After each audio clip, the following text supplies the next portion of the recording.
leta y'u Burundi yarafashe ingingo yo kurekura abagwizatunga babishoboye gukora urudandazwa rw'isukari biciye mu ngingo shikiranganji nimero 750 akarongo 540 akarongo 223 yo kuwa 8 ukwezi k'umunani umwaka wa 2024 ijanye n'urudandazwa rw'isukari inguriwe hano mu gihugu cacu canke ivuye hanze y'igihugu.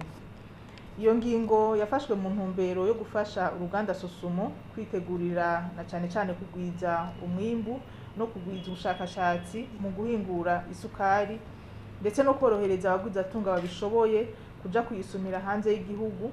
kugira ngo dusahirize umwimbu w'uruganda Sosumo gutyo isukari iboneke ku masoko kugira ngo abene gihugu bayironke bitabagoye.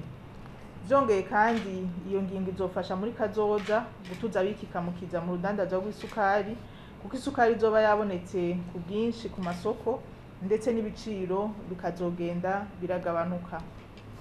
Mu gihe dusanzwe tuzi yuko uruganda Sosumo ari rwo rwonyene ruhingura isukari hano mu gihugu,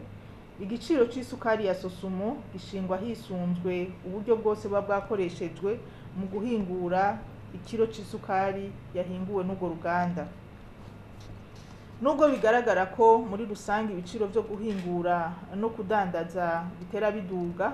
haba ngaha mu masoko iwacu canke mu masoko mpuzamakungu, leta y'u Burundi yarafashe ingingo zo kugabanya amakori n'amatagisi ku kidandazwa c'isukari mu ntumbero yo kugabanya ibiciro vy'isukari ku masoko. Muri urwo rukurikirane rw'utwigoro twa leta, ikiro c'isukari ihinguwe n'uruganda Sosumo nk'uko vyari vyashikirijwe itariki ya 14 ukwezi kw'icenda umwaka wa 2024 kirasubiwemwo kandi gishinzwe ku mafaranga 6,000 y'amarundi ku kiro c'isukari ya Sosumo ku muguzi wa nyuma. Abajeje intwaro bose co kimwe n'abaguzi b'isukari ihingurwa na Sosumo basabwe kumenyesha no gutuza abikikamukiza mu rudandazwa rw'isukari ya Sosumo